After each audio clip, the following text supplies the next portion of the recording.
Hello everyone, again आप सभी का क्रेजी जीके ट्रिक के डेली करंट अफेयर की सीरीज में स्वागत है। शुरू करेंगे आज के सेशन को। आज हम यहां पर 2 जनवरी के सभी इंपॉर्टेंट क्वेश्चन को डिटेल में डिस्कस करेंगे। एक एक फैक्ट, एक एक क्वेश्चन यहां पर जो मैं आपको बताऊं, आराम से सुनिएगा। आने वाली एग्जाम में आपको यहां से डेफिनेटली क्वेश्चन देखने को मिल सकता है। सारे फैक्ट नोट कीजिएगा। पीडीएफ और मॉक टेस्ट आज के सेशन का आपको क्रेजी जीके ट्रिक के एप्लीकेशन पर मिल जाएगा, फ्री ऑफ कॉस्ट है, तो आप उसे कलेक्ट कीजिए। तब तक हम चलते हैं आज के करंट अफेयर के पहले इंपॉर्टेंट क्वेश्चन पर। देखें, हाल ही में मामाडी डोम्बोया को किस देश का राष्ट्रपति चुना गया है? मामाडी डोम्बोया की बात करें तो ये गिनी के नए प्रेसिडेंट के रूप में चुने गए हैं। गिनी की अगर हम वर्ल्ड में लोकेशन देखेंगे तो ये वेस्टर्न अफ्रीकी कंट्री है। अफ्रीका के पश्चिम में एक देश है गिनी। 2021 से यहां पर सैन्य शासन है। 2021 में अफ्रीका के काफी देशों में एक साथ तख्ता पलट हुआ था। उसके बाद गिनी में भी तख्ता पलट हुआ 2021 में। अब यहां पर इंटरेस्टिंग यह है कि गिनी में तख्ता पलट करने वाले मामाडी डोम्बोया ही थे। ये वहां के सैन्य प्रमुख है। और अब 2025 में जब प्रेसिडेंशियल इलेक्शन हुए हैं तो यही जीत के आए हैं 86% से ज्यादा वोट के साथ। देखिए, काफी जो विपक्षी पार्टी है ना, उनका कहना है कि यहां पर जो इलेक्शन हुए हैं वो कॉम्प्रोमाइज हुए हैं, मतलब फेयर तरीके से प्रेसिडेंशियल इलेक्शन नहीं करवाए गए गिनी में।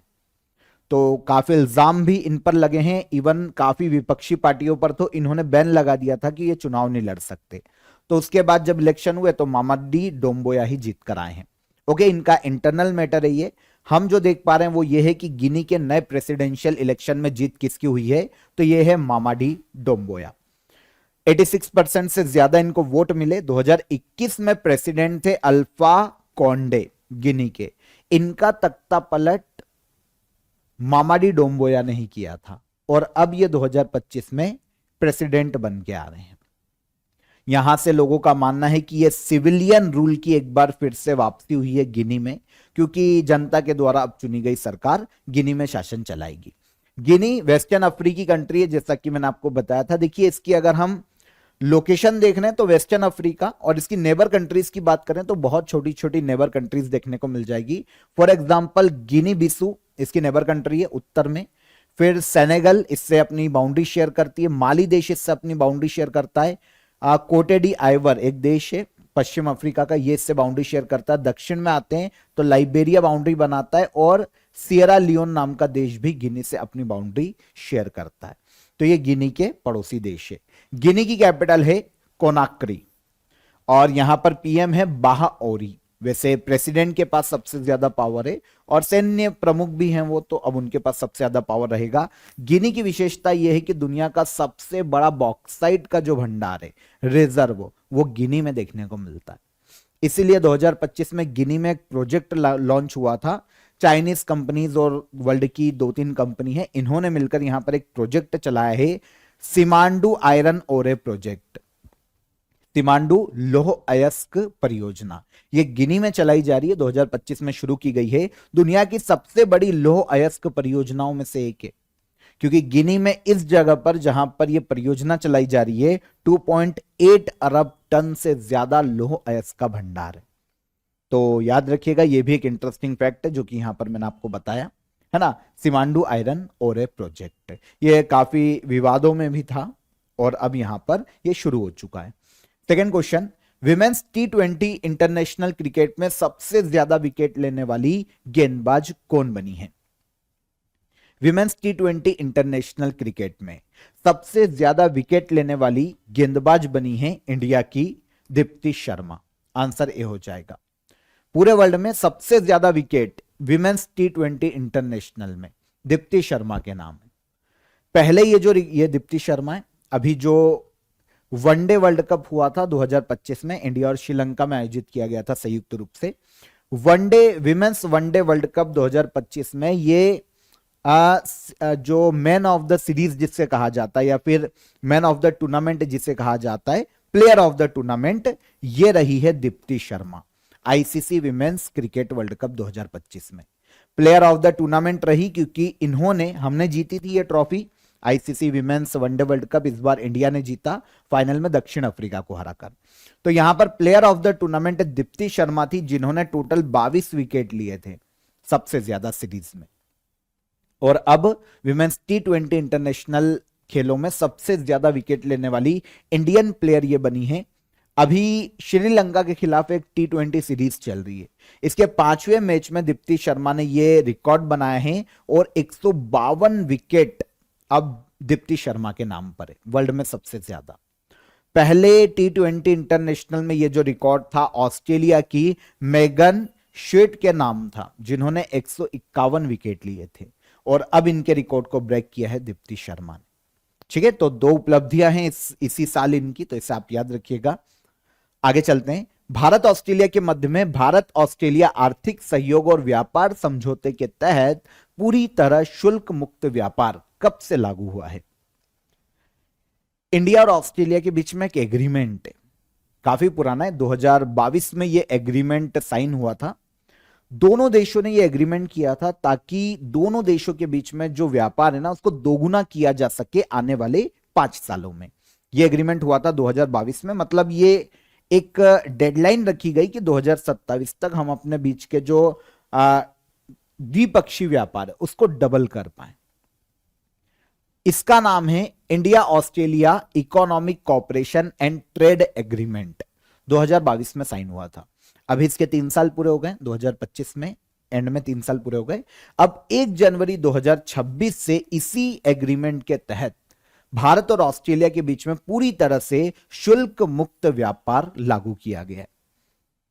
ठीक है, इंडिया से जो भी प्रोडक्ट हम एक्सपोर्ट करेंगे, कहां पर? ऑस्ट्रेलिया में। ऑस्ट्रेलिया में जो भी प्रोडक्ट जाएगा उस पर ऑस्ट्रेलिया टैक्स लेगा 0। इसे कहा जाता है शुल्क मुक्त व्यापार।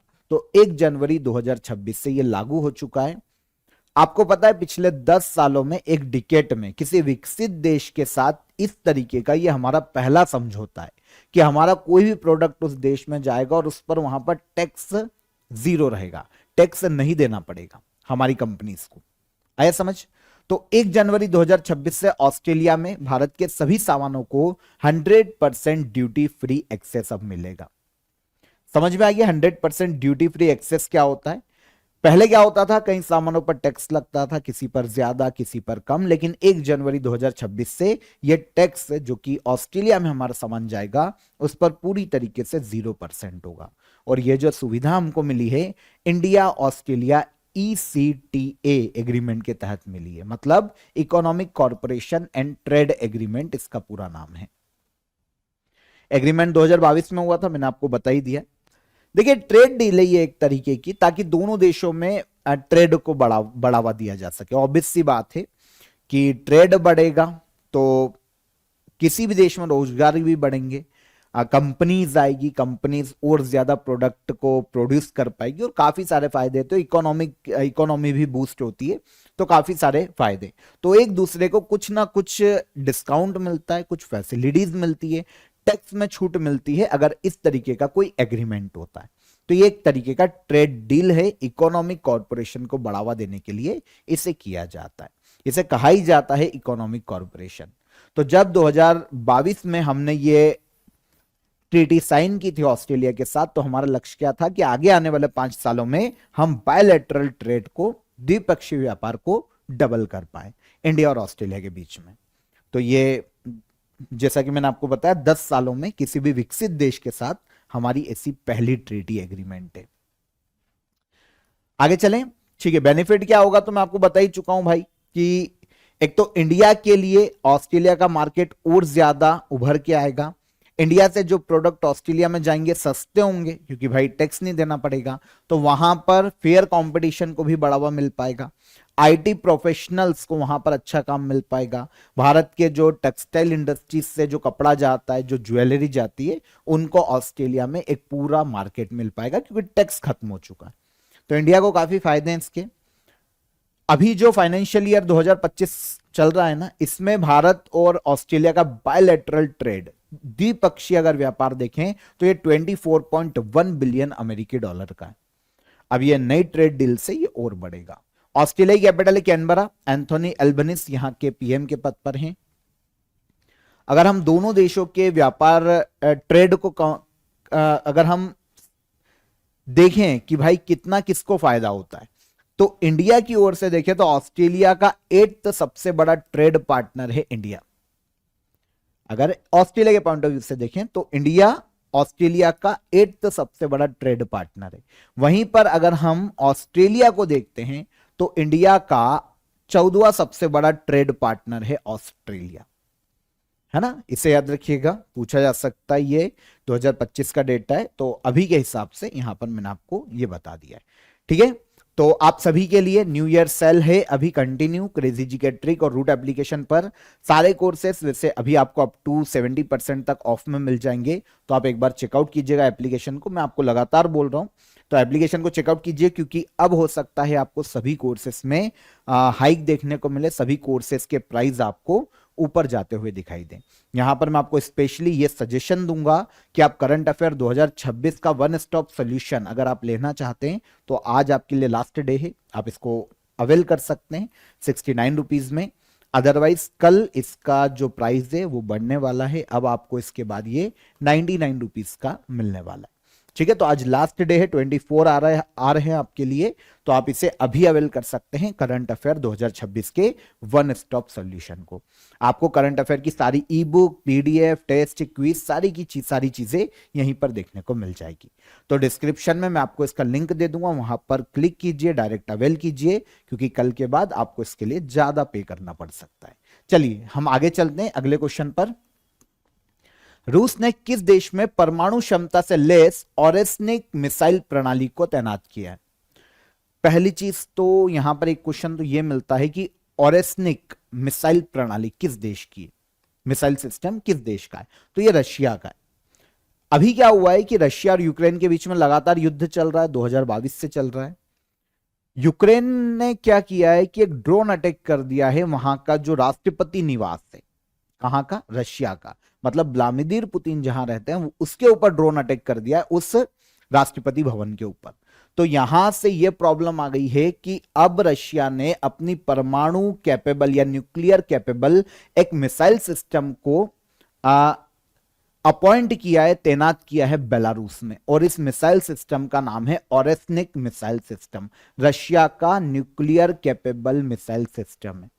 इसे रशिया ने बेलारूस के एरिया में या बेलारूस में, क्योंकि बेलारूस और रशिया की भी ट्रीटी है, तो बेलारूस में इसने इस परमाणु जो कैपेबल या न्यूक्लियर कैपेबल मिसाइल प्रणाली है इसको तैनात कर दिया है। इससे हुआ यह है कि नाटो और पूरे यूरोपीय देश और इंटरनेशनल जो ऑर्गेनाइजेशन है वो काफी उनकी चिंता बढ़ गई है, क्योंकि देखिए वैसे तो रशिया न्यूक्लियर अटैक करेगा नहीं इतनी जल्दी, लेकिन फिर भी यहां पर देखिए संभावना, कौन क्या सोच रहा है, किस तरीके से सोच रहा है, इसकी संभावनाओं से इनकार नहीं किया जा सकता। इसलिए पूरा यूरोप और नाटो के जो देश है ना, उनके लिए सिक्योरिटी को लेकर चिंता बढ़ गई है कि कहीं रशिया इनका यूज ना कर ले, ठीक है। तो nuclear capable nuclear hypersonic missile arsenic को बेलारूस का एक एयरबेस है, क्रिकेव एयरबेस है ना, जहां पर अपॉइंट किया है रशिया ने, तैनात किया है रशिया ने। तो एक इंपॉर्टेंट फैक्ट है। वैसे नवंबर 2024 में भी रशिया इस मिसाइल का यूज कर चुका है यूक्रेन के खिलाफ। यूक्रेन का जो निप्रो शहर है यहां पर इसका यूज किया गया था, लेकिन तब देखिए जरूरी नहीं है कि न्यूक्लियर अटैक ही इस मिसाइल से किया जाए, लेकिन न्यूक्लियर अटैक इस मिसाइल से किया जा सकता है, यह संभावना है, ठीक है ना। तो ऑरेस्निक मिसाइल सिस्टम एक इंटरमीडिएट रेंज बैलिस्टिक मिसाइल है, 12,000 किलोमीटर पर आवर की इसकी स्पीड है। अगर हम स्पीड देखते हैं तो मैक 10 इसकी स्पीड देखने को मिलती है, मतलब ध्वनि की गति से 10 गुना ज्यादा इसकी स्पीड है, और ये 5500 किलोमीटर तक किसी भी टारगेट को हिट कर सकती है। 5500 किलोमीटर इसकी रेंज है। ये जो मिसाइल है ये MIRV टेक्नोलॉजी इसमें लगी हुई है, जिसका मतलब होता है multiple independently targetable re entry vehicle. Sir समझ नहीं आया कि ये क्या है? देखिए अगर हम MIRV की बात करें ना, ये जो टेक्नोलॉजी है इसको सीधे समझिए कि एक अटैक से अलग अलग जगह पर अलग अलग टारगेट पर एक साथ न्यूक्लियर अटैक किया जा सकता है ना। 10 टारगेट सेट किए और 10 टारगेट पर एक साथ इस मिसाइल प्रणाली से एक साथ न्यूक्लियर अटैक किया जा सकता है। तो इतनी कैपेबिलिटी इस मिसाइल की है, इसीलिए पूरा यूरोप डरा हुआ है, ठीक है ना। अलग अलग टारगेट पर न्यूक्लियर वॉरहेड से अटैक किया जा सकता है। तो बेलारूस में इसे अपॉइंट किया गया है। मिसाइल का नाम याद रखिएगा, ऑरेस्निक मिसाइल सिस्टम है। ये किसका है? तो ये मिसाइल सिस्टम है रशिया का। इसने तैनात कहां किया है? बेलारूस में। तो बेलारूस यूरोप की एक कंट्री है। मिन्स्क किसकी कैपिटल है? अलेक्जेंडर लुकाशेंको यहां के वर्तमान में प्रेसिडेंट के पद पर है। अलेक्जेंडर लुकाशेंको, ठीक है। 1994 से प्रेसिडेंट है ये लुकाशेंको, और इंपॉर्टेंट इसलिए हो जाते हैं क्योंकि यूरोप के सबसे लंबे समय तक प्रेसिडेंट रहने वाले व्यक्ति है पूरे यूरोप में। अभी यही हैं जो सबसे लंबे समय से हैं, 1994 से। तो याद रखिएगा, बेलारूस कैपिटल मिन्स्क। 1 जनवरी 2026 को डीआरडीओ ने कौन सा स्थापना दिवस मनाया है? डीआरडीओ है ना, डिफेंस रिसर्च ऑर्गेनाइजेशन है इंडियन गवर्नमेंट की, जो कि भारतीय सेना के लिए डिफेंस के जितने भी इक्विपमेंट है, रिसर्च और इनिशिएटिव के लिए काम करती है। डिफेंस रिसर्च और डिफेंस इक्विपमेंट बनाने का काम डीआरडीओ का है। मिसाइल जैसी चीजें, टैंक वगैरह, ये डीआरडीओ के द्वारा बनाया जाता है। हाल ही में 1 जनवरी 2026 को डीआरडीओ का 68वां स्थापना दिवस मनाया गया। 68वां स्थापना दिवस है डीआरडीओ का 1 जनवरी। इंडियन गवर्नमेंट की एक प्रमुख ऑर्गेनाइजेशन है जो कि इंडियन डिफेंस फोर्सेस के लिए डिफेंस टेक्नोलॉजी और सिस्टम बनाने का काम करती है। स्थापना 1 जनवरी 1958 में हुई थी। 1958 में डीआरडीओ की स्थापना हुई थी। नई दिल्ली में इसका हेडक्वार्टर है, और इंडियन डिफेंस मिनिस्ट्री के अंतर्गत डीआरडीओ काम करता है। पूरे इंडिया में, जैसा कि शायद कल भी मैंने आपको बताया हो, पूरे इंडिया में 52 लेबोरेटरीज देखने को मिलती है डीआरडीओ की, जो कि डिफेंस इक्विपमेंट बनाने का काम करती है। इसके चेयरमैन वर्तमान में डॉक्टर समीर वी कामत है। 2022 में इनको अपॉइंट किया गया था। 2025 में समीर वी कामत का टेन्योर खत्म हो रहा था, लेकिन फिर इनको 2025 में 1 साल का एक्सटेंशन दिया गया। 31 मई 2025 तक डीआरडीओ के प्रमुख बने रहने का इनके पास था, लेकिन फिर 1 साल का इनको एक्सटेंशन एक बार फिर से मिला, और अब ये 2026 तक अपने पद पर रहेंगे। तो समीर वी कामत डीआरडीओ के अध्यक्ष है। तो कौन सा स्थापना दिवस 1 जनवरी को मनाया गया 2026 में डीआरडीओ का? 68th foundation day. 13वें Mohammed bin Rashid Al Maktoum international sports award में, इंग्लिश में पढ़ रहा हूं इसको, global lifetime achievement award से किसे सम्मानित किया गया? हिंदी में कहा जाता है वैश्विक आजीवन उपलब्धि पुरस्कार। तो यहां पर global lifetime achievement award, देखिए वैसे तो ये काफी सारी कैटेगरीज में दिया जाता है। Mohammad bin Rashid Al Maktoum international sports award, लेकिन इसमें सबसे इंपॉर्टेंट जो है ना, वो लाइफ टाइम अचीवमेंट कैटेगरी, और ये दिया गया 2025 में नोवाक जोकोविच को। कौन है नोवाक जोकोविच? सर्बिया के टेनिस खिलाड़ी है ना। 24 ग्रैंड स्लैम टूर्नामेंट इन्होंने जीते। ग्रैंड स्लैम के इतिहास में सबसे ज्यादा ग्रैंड स्लैम जीतने वाले पुरुष टेनिस खिलाड़ी कौन है? नोवाक जोकोविच, याद रहेगा। तो 13वें Mohammed bin Rashid Al Maktoum international sports award में लाइफ टाइम अचीवमेंट कैटेगरी का जो अवार्ड है वो दिया गया सर्बिया के नोवाक जोकोविच को। यह अवार्ड कौन देता है? इतना इंपॉर्टेंट क्यों है? देखिए 13वां एडिशन है इस अवार्ड का। पहली चीज तो ये, अभी एक समिट का आयोजन किया गया था, वर्ल्ड स्पोर्ट्स समिट दुबई में आयोजित हुई थी, और ये पहली बार ही आयोजित हुई है। वर्ल्ड स्पोर्ट्स समिट है ना, ये पहली बार आयोजित की गई। पूरे वर्ल्ड के स्पोर्ट्स को एकजुट करना है ना, खेल में एकजुटता लेकर आना, पूरे वर्ल्ड के जो ऑर्गेनाइजेशन है स्पोर्ट्स के, उनके बीच में एकजुटता बनी रहे, वो सब मिलकर स्पोर्ट्स को आगे बढ़ाए, इस उद्देश्य से इस पर चर्चा के लिए वर्ल्ड स्पोर्ट्स समिट का आयोजन किया गया था दुबई में। इसकी थीम रखी गई थी स्पोर्ट्स फॉर ग्लोबल यूनिटी, यह समारोह की थीम। दुबई स्पोर्ट्स काउंसिल ही इसका आयोजन करवा रही थी, पहली बार ही हुआ है। तो समारोह का आयोजन दुबई स्पोर्ट्स काउंसिल ने करवाया, और इसी ने 13th Mohammad bin Rashid Al Maktoum international sports award प्रदान की। यह दुबई देता है, दुबई की गवर्नमेंट देती है या काउंसिल देती है, स्पोर्ट्स काउंसिल, आप ऐसा समझ लो। हर साल दिया जाता है, और इंटरनेशनल लेवल पर एक बड़ा अवार्ड है जो कि दुबई में दिया जाता है। कैटेगरीज अलग अलग होती है। ऐसे व्यक्ति को दिया जा सकता है जिसने खेलों के क्षेत्र में योगदान दिया, कोई सा भी गेम्स। कैटेगरीज अलग अलग है, लेकिन जो इंपॉर्टेंट है लाइफ टाइम अचीवमेंट कैटेगरी, वो मैंने आपको बता दी। अदर कैटेगरीज आपको याद रखने की जरूरत नहीं है, छोड़ दो। अवार्ड की शुरुआत 2008 में की गई, दुबई यूएई में दिया जाता है और दुबई स्पोर्ट्स काउंसिल इस अवार्ड को हर साल देती है। कैजुअली नोवाक जोकोविच की बात कर लेते हैं, सर्बिया से आते हैं, ये तो क्लियर। सबसे ज्यादा ग्रैंड स्लैम अवार्ड है ना, इन्होंने जीते मेंस सिंगल के 24 मेंस में, मेंस कैटेगरी में। 2024 का जो पेरिस ओलंपिक हुआ था उसमें गोल्ड मेडल भी जीता था इन्होंने टेनिस में।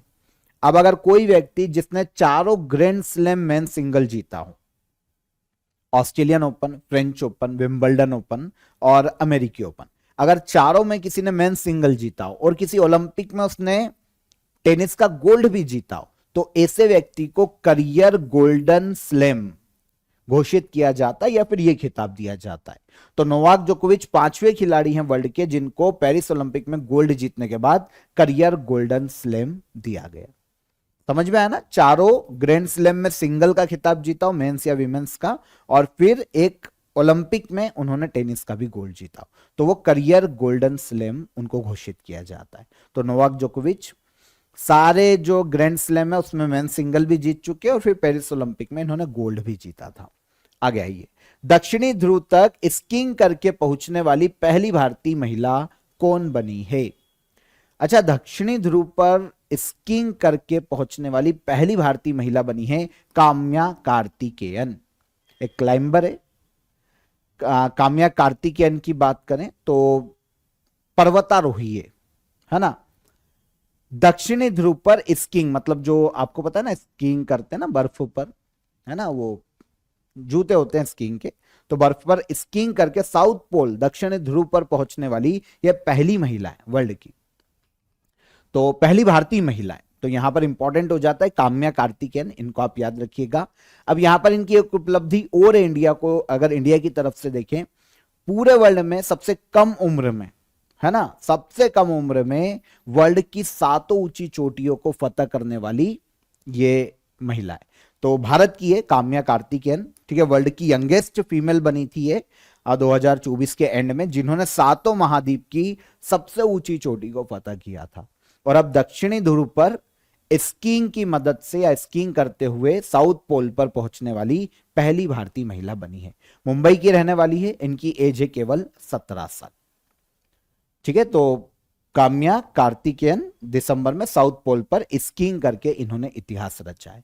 देखिए, लास्ट ईयर मतलब जैसा कि 2024 के एंड में 7 माउंटेन, आखिरी माउंटेन इन्होंने, जो कि अंटार्कटिका का ही है, माउंट विंसन, इसको फतह किया था। और इस तरीके से पूरी चोटियां इन्होंने 7 महाद्वीप की जो सबसे ऊंची चोटियां है वो फतह की है। काम्या कार्तिकेयन ने मुंबई की है, पर्वतारोही है। देखिए यहां पर एक चीज और की, एक अवार्ड होता है, एक उपलब्धि होती है जिसे कहा जाता है एक्सप्लोरर ग्रैंड स्लैम। अब यहां पर समझिए कि ये क्या है। एक्सप्लोरर ग्रैंड स्लैम का दर्जा उसे दिया जाता है जिन्होंने वर्ल्ड की 7 ऊंची चोटियों को फतह किया, है ना, 7 ऊंची चोटियों को फतह किया और इसके बाद दक्षिण और उत्तरी ध्रुव में भी यह पहुंची हो। कोई भी व्यक्ति अगर 7 ऊंची चोटियों को, वर्ल्ड के 7 कॉन्टिनेंट है उनकी 7 ऊंची चोटियां, जैसे एशिया की सबसे ऊंची चोटी है माउंट एवरेस्ट, तो इस तरीके से 7 महाद्वीप की 7 ऊंची चोटियों को फतह किया और उसके अलावा नॉर्थ और साउथ पोल पर भी अगर कोई पहुंचा हो तो उसे दिया जाता है एक्सप्लोरर ग्रैंड स्लैम का दर्जा। अब यहां पर अगर हम काम्या कार्तिकेयन की बात करें तो इन्होंने 7 ऊंची चोटियां तो फतह की है, इसके अलावा अभी दक्षिणी ध्रुव पर भी चली गई स्कीइंग करते करते, और अब केवल बचा है इनके पास नॉर्थ पोल। अगर ये नॉर्थ पोल पर भी चली जाती है तो इसके बाद इन्हें एक्सप्लोरर ग्रैंड स्लैम घोषित किया जाएगा, जो कि इंडिया से पहला होगा। अभी हुआ नहीं है, पर अगर ये नॉर्थ पोल पर भी चली जाती है तो काम्या कार्तिकेयन के नाम पर ये एक उपलब्धि आ जाएगी। मुंबई से आती है। ठीक है, वर्ल्ड की 7 सबसे ऊंची चोटियों की बात कर लें। सबसे ऊंची है माउंट एवरेस्ट, एशिया महाद्वीप की सबसे ऊंची चोटी नेपाल में आती है। ऑलमोस्ट 8,850 मीटर इसकी रेंज देखने को मिलती है। यहां पर 48 मेंशन है, लेकिन ये लगातार बढ़ रहा है हिमालय का, तो जो ऊंचाई है बढ़ती जा रही है, तो ये 8,850 मीटर तक हो गई है अभी। माउंट एकांकागुआ दक्षिण अमेरिका की सबसे ऊंची चोटी है, अर्जेंटीना में आती है, 6,961 मीटर इसकी ऊंचाई है। फिर माउंट डेनाली उत्तरी अमेरिका, पहले माउंट मैकिनले के नाम से जाना जाता था, अब ये माउंट डेनाली है। उत्तरी अमेरिका यूएसए में देखने को मिलती है, ये 6190 मीटर इसकी ऊंचाई है। फिर माउंट किलिमंजारो अफ्रीका के तंजानिया में, अफ्रीका कॉन्टिनेंट की सबसे ऊंची चोटी, 5895 मीटर ऊंचाई। फिर माउंट एल्ब्रुस यूरोप की सबसे ऊंची चोटी है, रशिया में 5642 मीटर। इसके अलावा माउंट विंसन, अभी हमने बात की अंटार्कटिका की सबसे ऊंची चोटी, 4892 मीटर इसकी ऊंचाई है। और सबसे लास्ट है माउंट कॉसियुस्को, जो कि ऑस्ट्रेलिया की सबसे ऊंची चोटी है, 2228 मीटर इसकी ऊंचाई है। तो ये वर्ल्ड की सबसे ऊंची 7 चोटियां हैं। पीडीएफ ले लेना, एक बार इनको पढ़ लेना। चर्चा में रही अमायरा खोसला किस खेल से संबंधित है? अमायरा खोसला की बात करें तो ये क्लाइंबिंग से संबंधित है। क्लाइंबिंग की बात करें तो अच्छा, अमायरा खोसला भी उपलब्धि क्या है इनकी, अभी हम क्यों बात कर रहे हैं? तो 29th नेशनल क्लाइंबिंग चैंपियनशिप का हाल ही में आयोजन किया गया था। कहां पर? यह आयोजन हुआ था बेंगलुरु में, ठीक है, कर्नाटका के बेंगलुरु में यह आयोजन किया गया था। यहां पर अमायरा खोसला ने 29th national sports climbing championship में बोल्डरिंग डिसिप्लिन में गोल्ड मेडल जीता है। देखिए ये क्लाइंबिंग ही है, अगर हम बोल्डरिंग डिसिप्लिन की बात करते हैं ना, तो क्लाइंबिंग ही है, क्लाइंबिंग का एक प्रकार है। आगे हम इसको बात करेंगे कि ये क्या क्या अंतर है और क्लाइंबिंग के कितने प्रकार होते हैं। तो ध्यान रखिएगा, ये कैटेगरी है बोल्डरिंग डिसिप्लिन, इसमें गोल्ड जीता है अमायरा खोसला ने। तो ये क्लाइंबिंग स्पोर्ट्स से संबंधित इंडियन खिलाड़ी है। नेशनल स्पोर्ट्स क्लाइंबिंग चैंपियनशिप अभी जो बेंगलुरु में आयोजित की गई, 2 संस्थाओं ने आयोजित करवाई है। एक है इंडियन माउंटेनियरिंग फाउंडेशन और एक sports climbing federation of India. दोनों संस्थाएं मिलकर इस स्पोर्ट्स का आयोजन करवाते हैं समय समय पर। तो ये दोनों संस्थाओं ने मिलकर इसका आयोजन किया। देखिए अगर हम यहां पर बोल्डरिंग डिसिप्लिन की बात करें तो जैसा कि मैंने आपको बताया क्लाइंबिंग का ही एक प्रकार होता है, बस अंतर यह है कि इसमें जो ऊंचाई होती है ना वो छोटी होती है। छोटी ऊंचाई की चट्टान या दीवार पर चढ़ते हैं, है ना, उसके बाद रस्सी का यूज नहीं किया जाता और नीचे क्या होता, गद्दे लगे होते कि अगर कोई गिरे इस स्पोर्ट्स में तो उसको कोई नुकसान ना। 3 प्रकार होते हैं क्लाइंबिंग के। एक होता है लीड क्लाइंबिंग, इसमें जो ऊंचाई होती है ना, बहुत ऊंचाई होती है और रस्सी के सहारे उस पर चढ़ना होता है। फिर सेकंड स्पीड क्लाइंबिंग, तय दीवार को सबसे तेज समय में पूरा करना होता है। दीवार कितनी भी बड़ी हो पर एक सबसे तेज, आपने देखा होगा इसके वीडियोस भी आते हैं सोशल मीडिया पे, 2 बंदे होते हैं और वो जितना जल्दी हो सके उस पर चढ़ने की कोशिश करते हैं। तो ये स्पीड क्लाइंबिंग होती है। लीड क्लाइंबिंग में दीवार ऊंची होती है, रस्सी से व्यक्ति बंधा होता है। स्पीड क्लाइंबिंग में दीवार पर तेजी से चढ़ना होता है। और फिर बोल्डरिंग डिसिप्लिन की बात करें तो यह तीसरा तरीका है जिसमें छोटी ऊंचाई की चट्टान या दीवार पर चढ़ा जाता है और फिर ना तो रस्सी की मदद ली जाती है और नीचे गद्दे लगे होते हैं। तो जब हम बात करते हैं अमायरा खोसला की तो ये क्लाइंबिंग से संबंधित है ना, या फिर अगर उसमें भी कैटेगरी पूछे तो बोल्डरिंग डिसिप्लिन कैटेगरी में इन्होंने गोल्ड जीता है।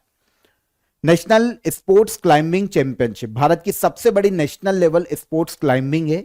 2019 में इसकी शुरुआत की गई थी। आयोजन करवाने वाली 2 संस्थाएं हैं। इनमें से इंडियन माउंटेनरिंग फाउंडेशन की बात करें 1961 में इसकी स्थापना हुई। नई दिल्ली में हेडक्वार्टर है और कर्नल विजय सिंह इसके प्रेसिडेंट के पद पर हैं। नई दिल्ली में हेडक्वार्टर। किस आईपीएस अधिकारी को नेशनल इन्वेस्टिगेशन एजेंसी के डायरेक्टर जनरल का एडिशनल चार्ज दिया गया? अतिरिक्त प्रभार है, मतलब परमानेंटली टाइम फ्रेम के लिए नियुक्ति नहीं की गई है, यह अतिरिक्त प्रभार है, एडिशनल चार्ज। ये अपॉइंट किए गए हैं Rakesh Agarwal. National investigation agency NIA कहा जाता है। भारत में एनआईए का अगर हम काम देखें तो आतंकवादी गतिविधियों की जांच करना, ऐसे किसी क्राइम की जांच करना एनआईए की प्रमुख जिम्मेदारी। तो अभी आईपीएस ऑफिसर हैं राकेश अग्रवाल, इन्हें एनआईए के डायरेक्टर जनरल का एडिशनल चार्ज दिया गया। क्यों? तो एक आईपीएस अधिकारी है सदानंद वसंत डेट, ये अभी तक एनआईए के डायरेक्टर जनरल के पद पर थे, लेकिन इनको इनके कैडर वापस बुला लिया गया। तो जब इनको कैडर वापस बुला लिया गया तो इस पद से इनको रिप्लेस कर दिया गया है। तो राकेश अग्रवाल अब एनआईए के एडिशनल चार्ज दिया गया है डायरेक्टर जनरल के रूप में। राकेश अग्रवाल हिमाचल प्रदेश कैडर के 1994 के आईपीएस अधिकारी हैं और वर्तमान में ये एनआईए के विशेष डायरेक्टर जनरल के रूप में काम कर रहे हैं। तो विशेष डायरेक्टर जनरल तो है ही साथ इनको एक और काम दे दिया, एडिशनल डायरेक्टर जनरल का एनआईए में। तो दोनों पद अभी ये होल्ड करेंगे। यहां पर इनकी परमानेंटली नियुक्ति है, मतलब जब तक हटाया नहीं जाता एक टाइम पीरियड तक इनकी नियुक्ति है, और ये एडिशनल चार्ज है, किसी और को अपॉइंट करेंगे तब इनसे चार्ज ले लिया जाएगा। NIA special anti terror agency है इंडिया की, है ना। आतंकवादी गतिविधियों की जांच करना, देश की सुरक्षा से जुड़े जो भी मामले उनकी जांच करना एनआईए की जिम्मेदारी है। नई दिल्ली में हेडक्वार्टर, स्थापना 31 दिसंबर 2008 को हुई थी एनआईए की, और राधा विनोद राजू इसके फाउंडर हैं जिन्होंने इसकी स्थापना की। एडिशनल चार्ज डायरेक्टर जनरल का किसको दिया गया? राकेश अग्रवाल को। लास्ट क्वेश्चन, कैमूर वन्यजीव अभ्यारण्य को टाइगर रिजर्व घोषित करने के प्रस्ताव को मंजूरी दी गई, यह किस राज्य से संबंधित है? कैमूर वाइल्ड लाइफ सेंचुरी, हाल ही में इसे टाइगर रिजर्व घोषित करने का जो प्रस्ताव है उसे राज्य सरकार ने मंजूरी दी है, और यह हमें देखने को मिलता है भारत के बिहार राज्य में। तो बिहार राज्य सरकार ने एक जो ड्राफ्ट था, प्रस्ताव था कि कैमूर वाइल्ड लाइफ सेंचुरी को टाइगर रिजर्व घोषित किया जाए, इसके प्रस्ताव को राज्य सरकार ने मंजूरी दी। अभी ये जो राज्य सरकार ने तो मंजूरी दे दी, इस प्रस्ताव को भेजा जाएगा नेशनल टाइगर कंजर्वेशन अथॉरिटी के पास, फाइनल अप्रूवल उससे लिया जाता है। अगर वो अप्रूवल दे देता है तो फिर कैमूर वाइल्ड लाइफ सेंचुरी को टाइगर रिजर्व घोषित किया जाएगा। यह वाइल्ड लाइफ सेंचुरी बिहार राज्य की सबसे बड़ी वाइल्ड लाइफ सेंचुरी है, जो कि अब टाइगर रिजर्व बन सकती है फ्यूचर में। अभी बिहार में केवल एक ही टाइगर रिजर्व है, जिसे कहा जाता है वाल्मीकि टाइगर रिजर्व। बिहार के जो पश्चिमी चंपारण डिस्ट्रिक्ट है वहां पर है वाल्मीकि टाइगर रिजर्व, बिहार का एकमात्र टाइगर रिजर्व। और इसके अलावा कैमूर वाइल्ड लाइफ सेंचुरी भी कहां है? बिहार में। 1979 में कैमूर वाइल्ड लाइफ सेंचुरी की स्थापना की गई। 1505 स्क्वायर किलोमीटर में इसका क्षेत्रफल फैला हुआ है। बिहार के कैमूर और रोहतास डिस्ट्रिक्ट में यह देखने को मिलता है। National tiger conservation authority India में टाइगर कंजर्वेशन के लिए काम करने वाली सबसे बड़ी संस्था है। एक स्टेचुरी बॉडी है, क्योंकि पार्लियामेंट्री एक्ट के माध्यम से इसकी स्थापना की गई है, और ये एक्ट है वाइल्ड लाइफ प्रोटेक्शन एक्ट 1972। इसी के तहत एनटीसीए की स्थापना की गई। स्थापना वर्ष इसका 2005, और ministry of environment, forest and climate change के अंतर्गत नेशनल टाइगर कंजर्वेशन अथॉरिटी काम करती है। ठीक है, तो यहां पर 2 जनवरी के हमारे सभी करंट अफेयर हमने डिटेल में डिस्कस किए, एक एक फैक्ट को समझा, एक एक क्वेश्चन को समझा। अब हम चलते हैं लास्ट डे के करंट अफेयर को रिवाइज कर लेते हैं। चर्चा में रहा मुकल्ला पोर्ट किस देश में? पहला क्वेश्चन हमारा ये था, तो इसका आंसर है यमन। फिर किस देश ने डोनाल्ड ट्रंप को पीस प्राइज देने की घोषणा की है? तो यह हो जाएगा इजराइल। हाल ही में Pinaka long range guided rocket का पहला उड़ान परीक्षण कहां किया गया? तो ये चांदीपुर में किया गया है। किस राज्य में भांग की खेती को बढ़ावा देने के लिए ग्रीन टू गोल्ड पहल शुरू की गई है? तो यह हो जाएगा हिमाचल प्रदेश राज्य। इंडियन नेवी का जहाज INSV कॉन्डेन किस देश की समुद्री यात्रा के लिए रवाना हुआ? तो यह है ओमान। भारत के पहले PPP मॉडल पर विकसित होने वाले मेडिकल कॉलेज किस राज्य में बनाए जा रहे हैं? तो यह बनाए जा रहे हैं मध्य प्रदेश राज्य में। आर्टिफिशियल इंटेलिजेंस इंपैक्ट समिट 2026 की मेजबानी किस देश के द्वारा की जाएगी? तो यह है इंडिया। महिला इंटरनेशनल क्रिकेट में 10,000 रन पूरे करने वाली दूसरी भारतीय महिला खिलाड़ी कौन बनी? स्मृति मंधाना। 2025 में नॉमिनल GDP के आधार पर भारत दुनिया की कौन सी सबसे बड़ी इकोनॉमी बन गया है? तो 4th सबसे बड़ी इकोनॉमी बन गया है। भारत में औद्योगिक उत्पादन सूचकांक का प्रकाशन किस मिनिस्ट्री के द्वारा किया जाता है? तो यह सांख्यिकी और कार्यक्रम कार्यान्वयन मिनिस्ट्री के द्वारा किया जाता है। ये सारे क्वेश्चन कल के सेशन के थे, रिवाइज हो गए। अब आज के क्वेश्चन ऑफ द डे का आंसर ले लेते हैं। DNA संरचना या स्ट्रक्चर की खोज किसने की थी? तो 2 लोगों ने की थी, एक है जेम्स वॉटसन और एक है फ्रांसिस क्रिक। अभिनव भारत की स्थापना किसने की थी? तो अभिनव भारत संस्था की स्थापना की थी VD सावरकर ने। इंसुलिन की खोज किसने की थी? तो इंसुलिन की खोज का श्रेय दिया जाता है फ्रेडरिक बेंटिंग को। तो ये तीनों क्वेश्चन के हमारे आंसर हो गए आज के। अब आज के क्वेश्चन ऑफ द डे आपको बता देता हूं, कमेंट में आंसर कीजिएगा।